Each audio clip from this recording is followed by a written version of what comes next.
अस्सलामु अलैकुम वरहमतुल्लाहि वबरकातुहू। नाज़रीन, इस्तक़बाल है फ़िक्र ख़बर स्टूडियो में। मैं रिज़वान अहमद नदवी मुल्की और आलमी अहम और ख़ास ख़बरों के साथ। तो नाज़रीन, बढ़ते हैं ख़बरों की तफ़सीलात की तरफ। गज़ा में इसराइली बर्बरियत और जारी है।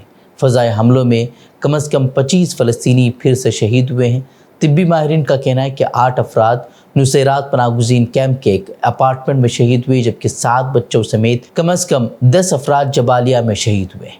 जबकि गज़ा की वज़ारत सेहत का कहना है कि 24 घंटों में कुल 77 अफराद शहीद हुए हैं। वहीं कतर और मिस्र मुखालिफ पार्टियों के दरमियान यानी कि हमास और इसराइल के दरमियान कुछ इख्तिलाफ़ात को हल करने में कामयाब हो गए हैं और माना जा रहा है कि जल्द ही जंग बंदी मुतवक्के है। वहीं मगरबी किनारे के इलाके सलफियत में एक मस्जिद को आग लगाने की नापाक हरकत की गई है।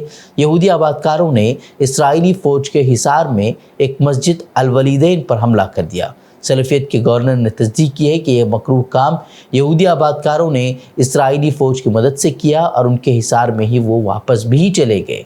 एक और रिहायशी ने बताया कि मकामी अफराद ने अपनी मदद आप के तहत फिर आग को बुझाया, ताहम उसकी कोशिश के दौरान मस्जिद का एक हिस्सा जलकर खाकिस्तर हो गया।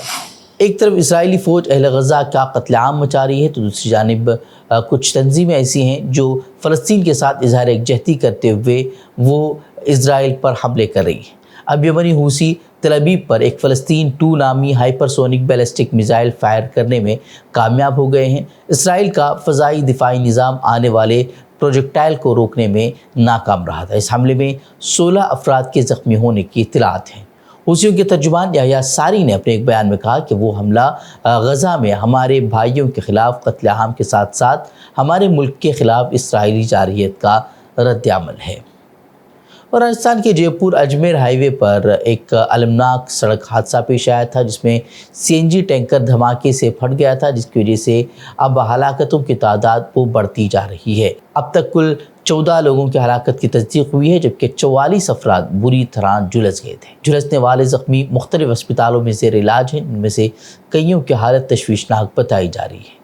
बता दें कि गुज़िश्ता रोज़ सुबह तकरीबन 5:30 बजे एक तेज़ रफ्तार ट्रक ने सीएनजी टैंकर को टक्कर मार दी थी, जिसके नतीजे में शदीद धमाका हुआ था। धमाके की शिद्दत इतनी ज़्यादा थी कि 10 किलोमीटर तक आवाज़ सुनी गई। हादसे के बाद लगने वाली आग ने कम अज़ कम 35 गाड़ियों को अपनी लपेट में लेकर खाकिस्तर कर दिया था।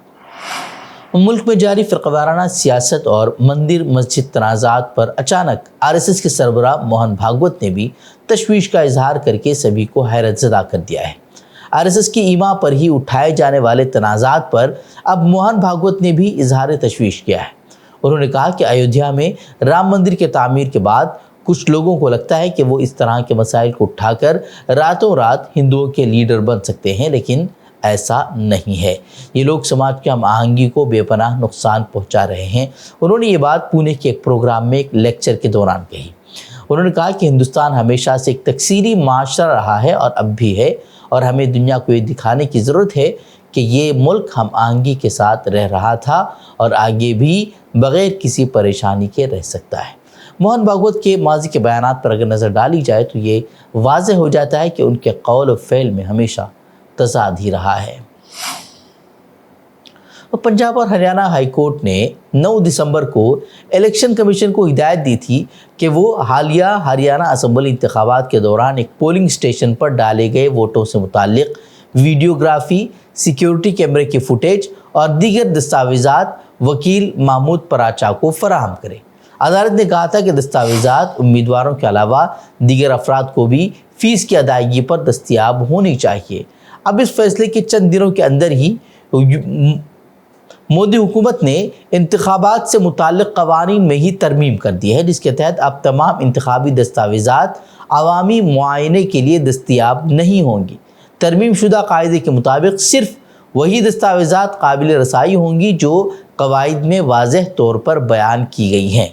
इस तरमीम के बाद अदालतें भी इलेक्शन कमीशन को तमाम इंतखाबी मवाद आवाम को फराहम करने का हुक्म नहीं दे सकती। तो ये तरमीम अदालत के फैसले के फ़ौरन बाद लाई गई है, जिससे हुकूमत की नीयत पर सवाल उठ रहे हैं। शफ़ाफ़ियत जमहूरी अमल का एक अहम पहलू है, लेकिन इस इक़दाम से तअस्सुर पैदा होता है कि इंतखाबी अमल को अवामी जाँच से बचाने की कोशिश की जा रही है। نقادوں کا کہنا ہے کہ یہ قدم جمہوریت کے اصولوں کو کمزور کر سکتا ہے۔ ہائی کورٹ نے محمد زبیر کی گرفتاری پر 6 جنوری تک روک لگا دی ہے۔ یہ گرفتاری یتیم نسیم آنند کے خلاف ان کی مبینہ اشتعال انگیز تقریر اور ایکس پر ان کی پوسٹ کے سلسلے میں درج FIR کے سلسلے میں کی گئی ہے۔ جسٹس سدھارتھ ورما اور جسٹس نلین کمار سرواستو کی بینچ نے زبانی تبصرہ کرتے ہوئے کہا کہ زبیر کوئی خوفناک مجرم نہیں ہے، نیز تفتیش میں پولیس کے ساتھ تعاون کرنے کی شرط پر انہیں اگلی سماعت تک ملک سے باہر جانے سے روک کر انہیں راحت دی گئی ہے۔ واضح ہے کہ یتیم نسیم آنند سرسوتی کے جنرل سیکریٹری آدتیہ تیاگی کی شکایت کی بنیاد پر زبیر کے خلاف دفعہ 152 BNS کے تحت FIR درج کی گئی تھی۔ زبیر نے جو یتیم نسیم آنند کا اشتعال انگیز بیان تھا اسے سوشل میڈیا پر پوسٹ کیا تھا اور حکومت اور پولیس سے مطالبہ کیا تھا کہ وہ ایسے شرانگیز شخص کے خلاف کارروائی کرے، لیکن ان کے خلاف تو کارروائی نہیں ہوئی، لیکن محمد زبیر کے خلاف سخت ترین دفعات کے تحت جو ہے وہ مقدمہ درج کر لیا گیا ہے۔ گزشتہ روز پارلیمنٹ احاطے میں پیش آئے دھکا مکی واقعے کے بعد جس طرح سے BJP نے راہل گاندھی کو نشانہ بنایا ہے، اس سے کانگریس کے ساتھ ساتھ دیگر اپوزیشن پارٹیاں بھی حیران ہیں۔ راہل گاندھی کے خلاف کچھ BJP اراکین پارلیمنٹ نے FIR بھی درج کرائی ہے، جس پر کانگریس لیڈران کا سخت رد عمل سامنے آ رہا ہے۔ اس معاملے میں کانگریس نے واضح لفظوں میں کہہ دیا ہے کہ راہل گاندھی BJP کی اس بزدلانہ پیش رفت سے ڈرنے والے نہیں ہیں، وہ شیر کا کلیجہ رکھتے ہیں اور عوامی ایشوز اٹھانے سے ذرا بھی پیچھے نہیں ہٹتے۔ کانگریس نے BJP کو واقعے کی CCTV فوٹیج جاری کرنے کا بھی چیلنج پیش کیا ہے۔ کانگریس کا صاف کہنا ہے کہ صرف امت شاہ کو بچانے کے لیے نچلی سطح کی سیاست کا نتیجہ ہے۔ ساتھ ہی کانگریس نے بابا صاحب امبیڈکر کی توہین پر امت شاہ کے استعفے کا مطالبہ بھی تیز کر دیا ہے اور کانگریس اور دوسری اپوزیشن جماعتیں امت شاہ کی مشکلیں بڑھاتے ہوئے ان کے خلاف پورے ملک میں لگاتار احتجاجات بھی کر رہی ہیں۔ کل بھی کیرل، جموں کشمیر، مدھیہ پردیش، دہلی، منی پور، پڈوچیری، تمل ناڈو، کرناٹک، ممبئی، دہلی، کولکتہ، لکھنؤ، بنگلور، حیدرآباد اور دیگر شہروں میں کانگریس پارٹی کے علاوہ دیگر اپوزیشن پارٹیوں نے اپنے اپنے علاقوں میں جم کر احتجاج کیا اور امت شاہ پر استعفے کا دباؤ بڑھایا ہے۔ لوک سبھا سے ون نیشن ون الیکشن بل کو پاس کیے جانے کے بعد اسے JPC کو بھیج دیا گیا ہے۔ اس کمیٹی میں لوک سبھا اور راجیہ سبھا سے ملا کر مجموعی طور پر 31 اراکین کو شامل کیا گیا تھا، لیکن اب اس کی تعداد میں اضافہ کیا گیا ہے۔ کچھ اراکین پارلیمنٹ کے مطالبے کے بعد ون نیشن ون الیکشن بل کا جائزہ لینے کے لیے تشکیل JPC میں 8 اراکین پارلیمنٹ کا اضافہ کر کے اراکین کی مجموعی تعداد 39 کر دی گئی ہے۔ اپوزیشن کا صاف یہ کہنا ہے کہ یہ اس قانون کے ذریعے حکومت ہندوستان میں آمریت لانے کی کوشش کر رہی ہے۔ وادی کشمیر میں خشک موسم اور کڑاکے کی سردی کے درمیان چلہ کلاں کا 40 دن طویل سردی کا موسم 20 اور 21 دسمبر کی درمیانی رات سے شروع ہو چکا ہے۔ چلہ کلاں کو شہنشاہ زمستان کے نام سے بھی جانا جاتا ہے۔ یہ 21 دسمبر کو شروع ہوتا ہے اور 31 جنوری کو ختم ہوتا ہے۔ چلہ کلاں ایک استعارہ ہے جسے سخت سردی کے ایک طویل وقفے کو ظاہر کرنے کے لیے استعمال کیا جاتا ہے۔ ماضی میں اس وقفے کے دوران عام لوگ کم و بیش گھروں میں ہی بند رہتے تھے اور خال خال ہی گھروں سے باہر نکلنے کی جرات کرتے تھے۔ چلہ کلاں کے دوران سردی میں مزید اضافہ ہو جاتا ہے، جبکہ شدید برف باری اور درجہ حرارت نقطۂ انجماد سے نیچے رہنے کی وجہ سے پانی کے ذخائر اور یہاں تک کہ گھروں میں پانی کے نلکے بھی جم جاتے ہیں۔ ایسے میں سری نگر میں جمعے کی رات کم سے کم درجہ حرارت -6.2 ڈگری سیلسیس ریکارڈ کیا گیا، جو کہ گزشتہ رات -6 ڈگری سیلسیس تھا۔ امریکی عوامی نمائندگان نے ڈونلڈ ٹرمپ کے حمایت یافتہ اخراجات کے بل کو اکثریت سے مسترد کر دیا ہے، جس کے بعد امریکہ میں شٹ ڈاؤن کا خطرہ بڑھ گیا ہے۔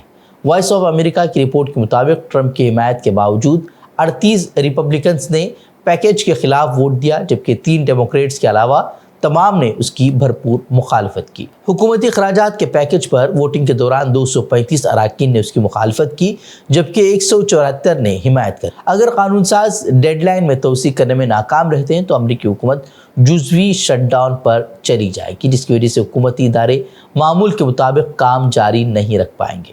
شٹ ڈاؤن کے باعث مالیاتی امور سے لے کر نیشنل پارکس میں کوڑا اٹھانے تک سرکاری خدمات متاثر ہوں گی۔ تو ناظرین، یہ تھی خبریں۔ مزید خبروں کے لیے آپ ہمارے ویب سائٹ www.fikrokhabar.com کی طرف رخ کر سکتے ہیں۔ ویڈیوز کے لیے ہمارے YouTube چینل کو سبسکرائب کریں۔ تو ناظرین اجازت دیں، السلام علیکم ورحمۃ اللہ وبرکاتہ۔